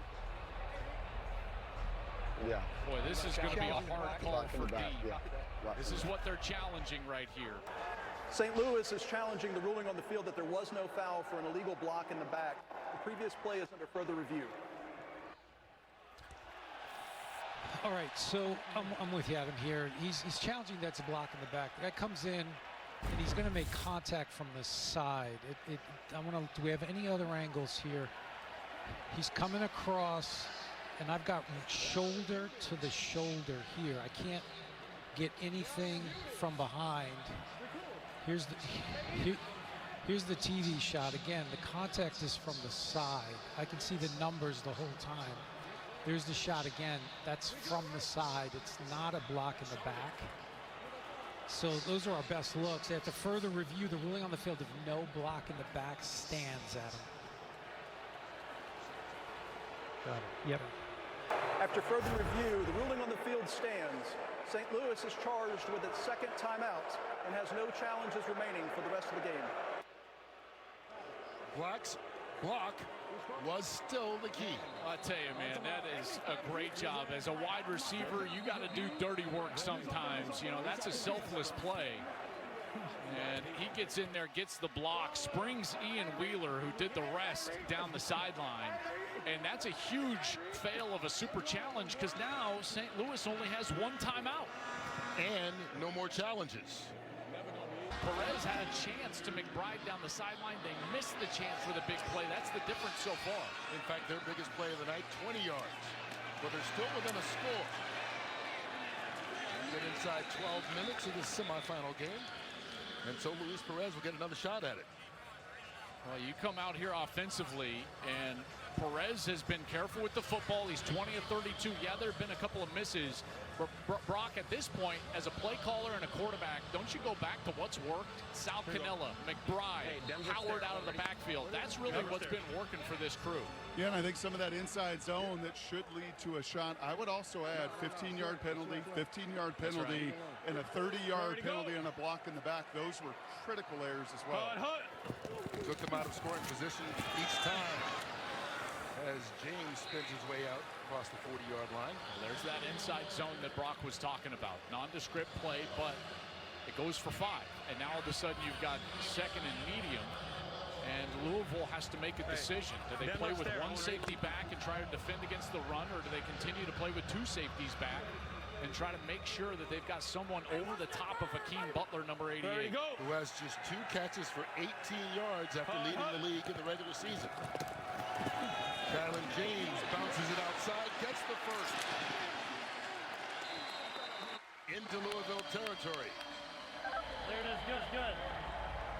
Give me 590 X snag, or excuse me, 590 DZ snag. 590 DZ snag. FIB into the boundary snag. Yeah, swing.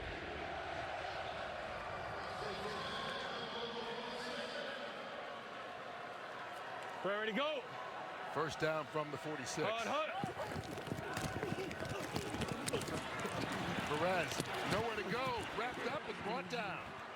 Travis Bell with the sack. Just nowhere to go. And this is where it pays to have those deep safeties, linebackers with eyes in the backfield, just playing some zone. They come down, they roll out of it. Perez can't find a wide receiver. No outlet on the outside. Great job by that defensive secondary, and ultimately Travis Bell is able to get home. How about Bell? 310 pounds, just all effort on that last play. Second sack by this Louisville defense, backs him up 6 yards. Ready to go. And back into St. Louis territory beyond the 50. Here comes the pressure again. Perez steps up, he got a man along the sideline. McBride tiptoes, and he makes the catch. His 5th of the game, and that's about as big as any. Yeah, and that's a really nice throw from Perez because he's got to get it over Corey Mayfield. Mayfield is over there into the flat, and great feet from McBride. Only needs 1 foot down here in the UFL. There's that left foot down, secures it, gets the right one down for a good measure. Beautiful play there for a first down. 17-yard gain to the 35. Hut. Perez. Oh, they faked the handoff and wound up throwing it to Canella. And after running the football so efficiently here in the second half, they take advantage of using it as a decoy. Yeah, and there's that decoy that Brock was talking about, and they get Canella, and they're going to get a super challenge here because Louisville felt like they were held on the edge. There was a rusher, forgive me, I didn't get his number as he was getting close to Perez. Okay, what do we got here potentially? Let's listen. A hold by 76. I see it. Louisville has challenged the ruling on the field of no holding. The previous play is under further review. He hooks him. All right, so they're challenging holding by the left tackle. I'm looking at 76. We do have a rip. He is beat, and now does he grab him and pull him? Or I see the defender's feet continue forward. I'm on Skycam. Was it holding or not? What do you think, Davion? So here's what broadcast is showing.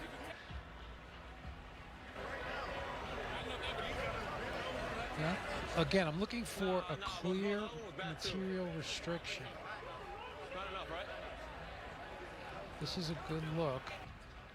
I mean, there's a little bit of a grab here.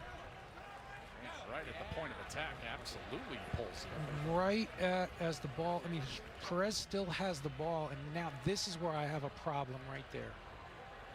When he yanks him back right there. Yeah, so we do have a hold on 76. We have a hold on 76, Adam, so I'm going to give you the information. Yeah, thank you. Okay, thank you. That's the left tackle, Richard Garage. Hey, fellas. Left tackle, yep. So we were at the 35. It was 1st and 10, right hash. We'll force it from there. Correct. Correct. After further review, holding offense number 76, 10-yard penalty, first down. So instead of having the ball at the 14-yard line, they're backed up to the 45. That's a 31-yard penalty. And Brock, you brought up correctly, they had those 3 penalties previous in this second half. Now a 4th one. That is a huge penalty, and the correct call from Dean in the command center. Well, and especially in these playoff games, right? I mean, they're big in the regular season, but these are the plays that define these sudden death games. And I'll say this too, that is a tremendous challenge from Chris Redmond in that sidelines at Louisville. And because he won it, he still has the timeouts and a challenge should he need it down the stretch in his close ball game. Ready to go. Hut. Here's Perez. Jackson. Nowhere to go after catching the ball. Going to lose 2 yards on the play. Well, now you got to start thinking about trying to get yourself in field goal range. You know, we already saw one of these series previously in the second half. where they get way behind the sticks, and the chances and percentages of you converting this first down, getting all the way to the 25-yard line, they're pretty low on the next 2 snaps. But you can certainly get yourself in a position to kick a field goal and make this a game in which on another possession you can kick a field goal for a win. Movement there on the right side. False start. Offense number 75. 5-yard penalty. Second down. Man, Brock, these self-inflicted wounds, these penalties are just killing St. Louis.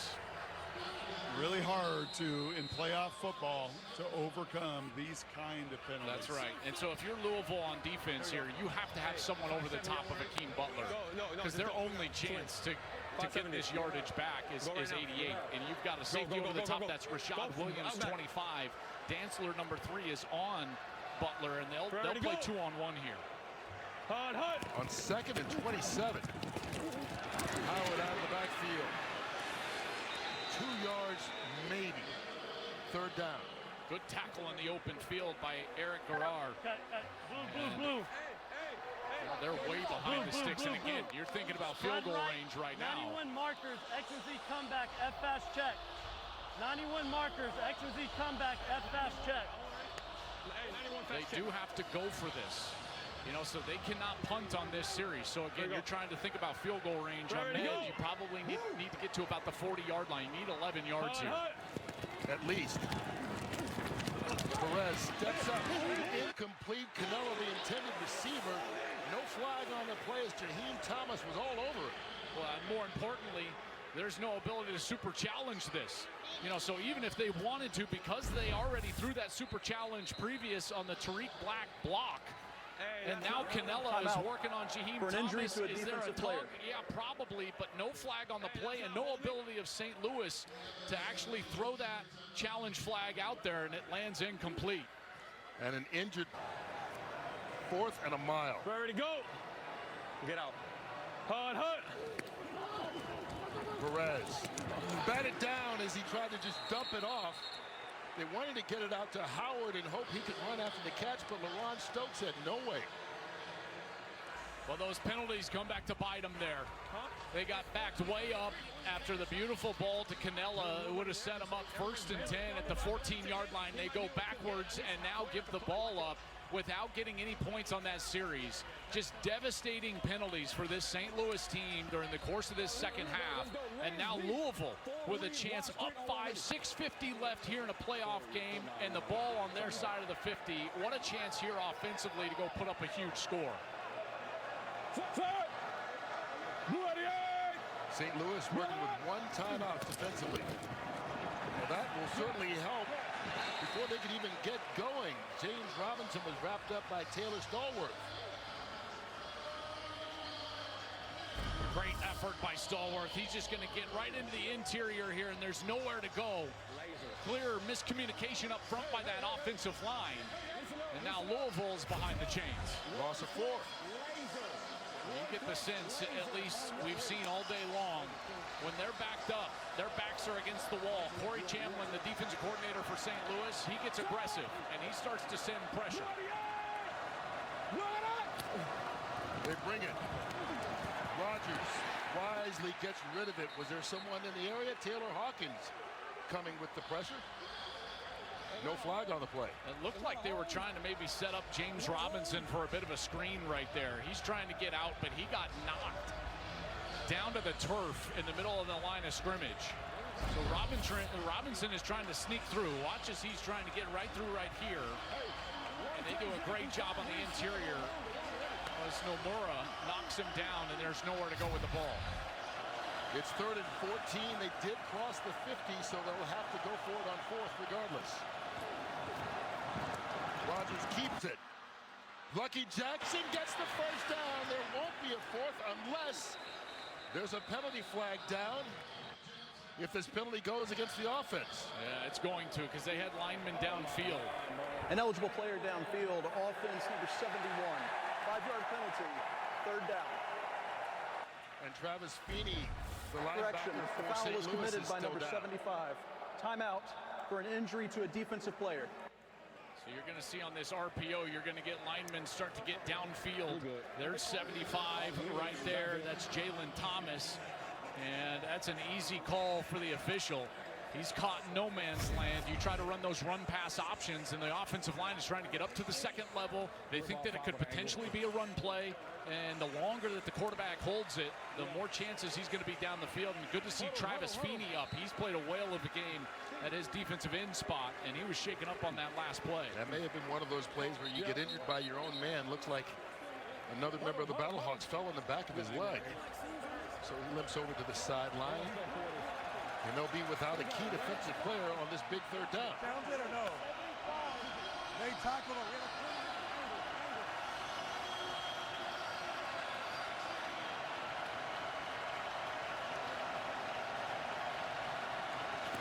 Route into it. Rogers gonna keep it. Picks up some of that yardage. It's going to wind up being 4th down with about 6 yards to go.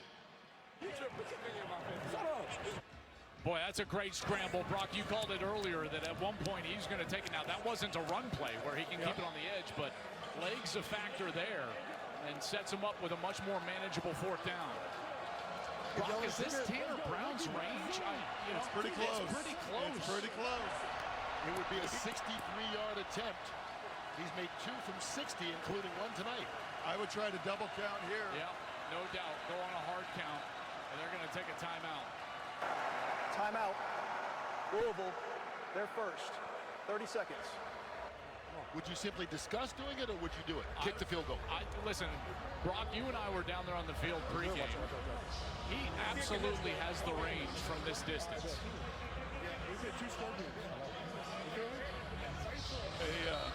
Hey, coach, you going? Kick it. What goes into that decision? My kicker looking at me and said I can make it.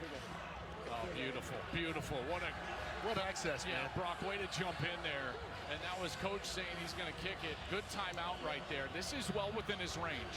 He's already made 1 4-point field goal here tonight. This is going to be a second attempt at it. We had a corner route and they tackled. I wondered if it challenged. See if I can still challenge. If you're St. Louis, you better put somebody back. Now, even if he makes it, it remains a 1-score game because you can get 9 points with a 3-point conversion. But first things first, the 63-yard attempt for Tanner Brown, which will be his longest of the season and worth 4 points. It's up and it is good. For the second time tonight, Tanner Brown puts it in for 4 points, and it's a 9-point Louisville lead. A bit of a subdued celebration up front because they've got an offensive lineman down. James Tunstall, the starting left guard, was shaken up there. He is now up and limping off the field. But how about the kick from Tanner Brown? Brock, he was money in pregame from this distance, and that is such a clutch kick. Ice water in his veins. I love that a kicker looked at the head coach and said, I got it. Like, that's a Jimmy Chitwood move right there. There's no doubt. Oh, my goodness. He made it by a yard. 63. Wow. Just enough. And you kept bringing up this word all day today, Brock, trust. And that is trust. And how about Ricky Prohl on the other side? All he can say is, wow. What a weapon Tanner Brown is.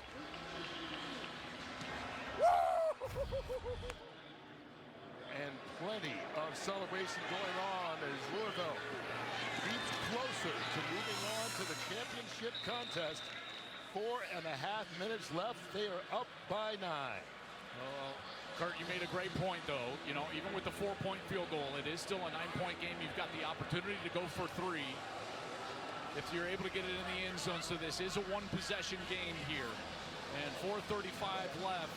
You go into a playoff game. If you're Ricky Prohl, if you're Luis Perez, all you're hoping for is a chance late in the game. Well, they've got that chance right here.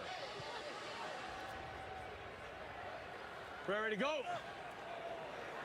Hard. Jarvian Howard on first down. They stop him after a short pickup. And this is where you would love to see Hakeem Butler, who led the league in receiving, but he has been quiet tonight because the defense has made him quiet. 2 catches, 18 yards. They haven't given him any breathing room. Well, they've got someone right in his face, so it's tough for him to get off the line of scrimmage. And then they've also got someone over the top. See right here, you got 2 players right on top of Hakeem Butler. They're intent on not letting him beat them. Here's Perez. Throws it back towards Butler over the middle. No flags. Good coverage by Keaton Ellis. Boy, a lot of contact there as well, but letting them play. Butler found himself in the middle of the field, and he had a little bit of space right here, but this is that double team I was talking about. And now you've got a safety in Keaton Ellis, and he's just looking at Butler. It basically is man coverage. Did he arrive early? Probably. Officials hold on to their flag. Butler can't hold on, and it's 3rd down. Ready to go. They can pick up a first at the 44. Quick pass again intended for Butler. He makes the catch this time, but no run afterwards thanks to Steel Chambers. Boy, I think that you've got to go for this at this point, and they're going to keep the offense on the field.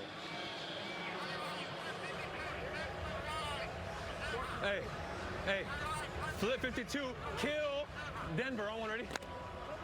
Flip 52, kill Denver. And it's a little bit over a yard they need to get. Viper, ready to go. Jarvian Howard falls forward, reaches out, and gets the first. True Street, 91 Z True Street, NASCAR. Z True Street, 91. Hey, 91 at fast check.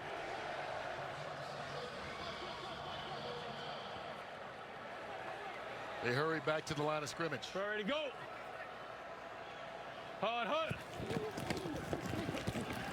Perez along the sideline, open is McBride, and he takes it into Louisville territory, moves the chains as well on a nice pickup of 15. Well, McBride has been the main target tonight. That's his 6th catch, and he's got 10 targets as well, and all that attention being paid to big number 88, the big play receiver Hakeem Butler on the other side. McBride has done a great job of providing access for his quarterback for those easy completions opposite of Butler. I think they want to get a play off before the 2-minute warning here. Viper, ready to go.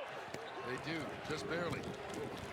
Perez over the middle, high, McBride bobbles it.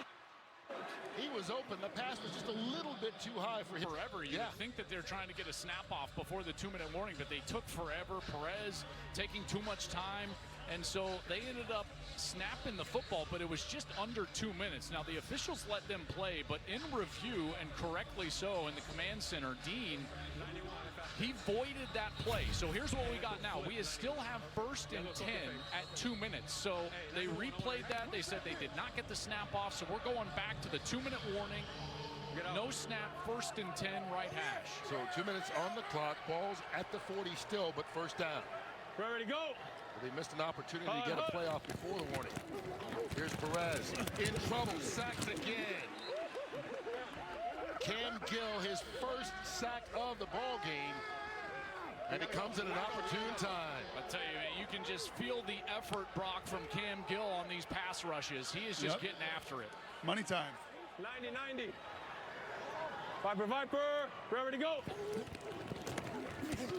Perez steps up. Rolling is Blake Jackson, who makes the catch. Yeah, beautiful catch there from Blake Jackson. And it gets the first down. And Perez did a nice job in the pocket, manipulating, getting some time. Looks like Louisville's got a player down. That's Travis Bell. Louisville is charged with its 2nd team timeout for an injury to a defensive player.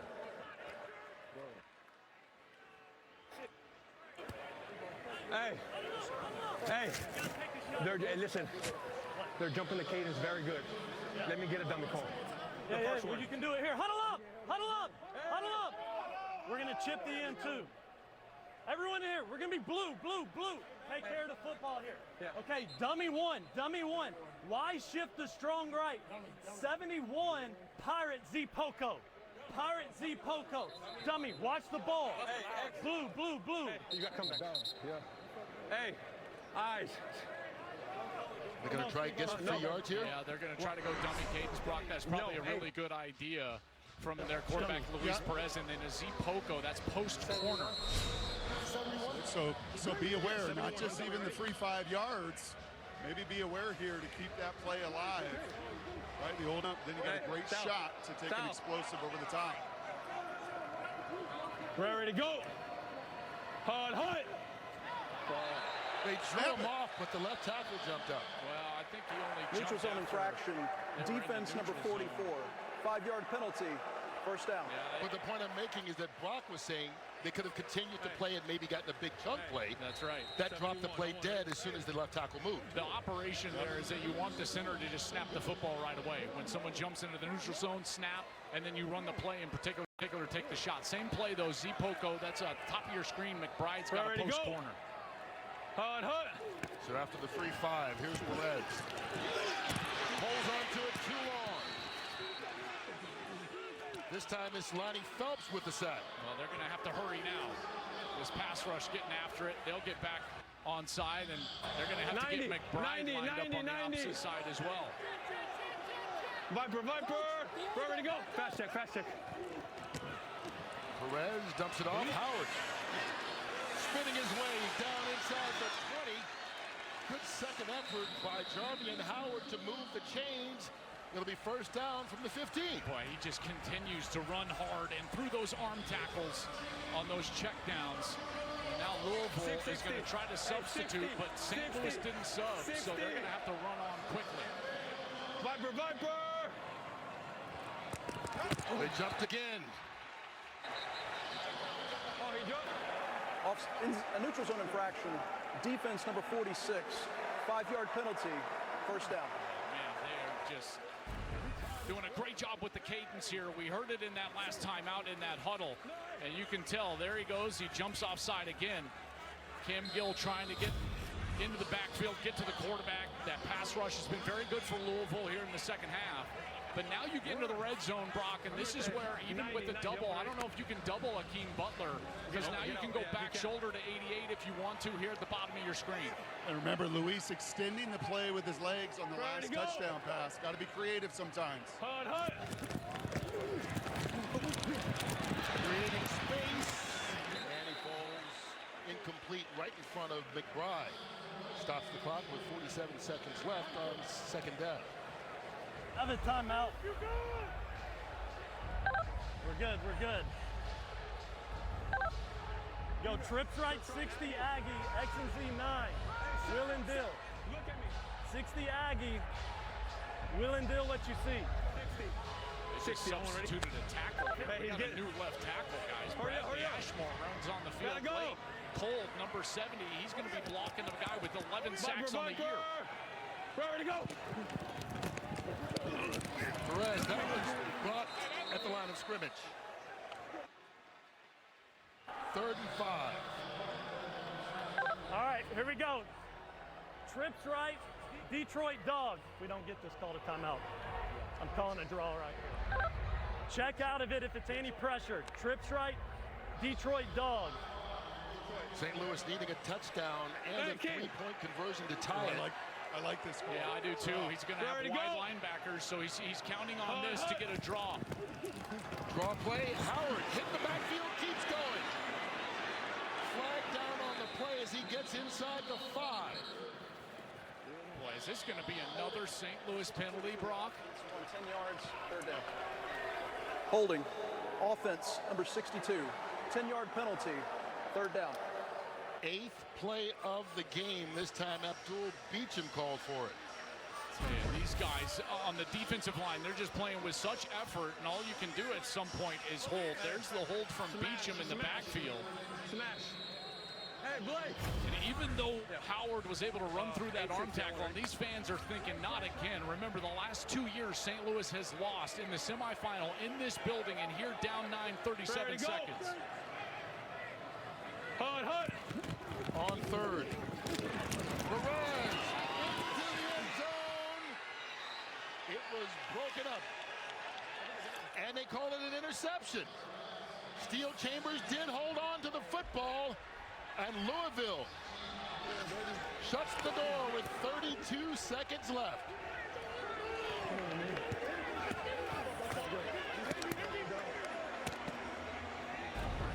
Well, they're finally just trying to attack with Butler right down the middle of the field, but Steel Chambers from his linebacker spot, he runs right underneath this, and he undercuts it. Did he hold on to that ball? It does look like he secured that interception before it hit the ground. That is an incredible play from Steel Chambers.